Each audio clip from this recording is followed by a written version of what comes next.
Tumeona naibu wa rais Kindiki akimwambia Gachagua ya kwamba wanafaa waheshimiane.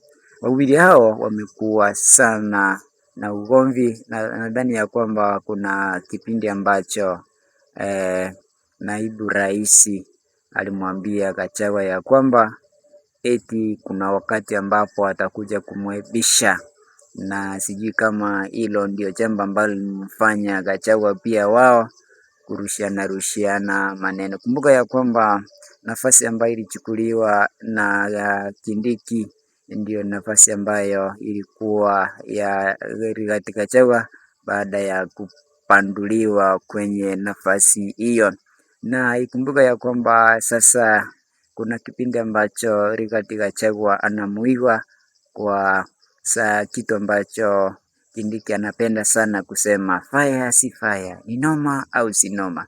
Hicho ndio kitu ambacho Rigathi Gachagua anamuiga na kumuita mtu wa soprano, jambo ambalo lilionekana kumghadhabisha sana naibu wa rais katika wa Jamhuri ya Kenya. Sasa Kindiki amemwambia kwamba wanafaa waheshimiane, na ukweli heshima ndio kila maana.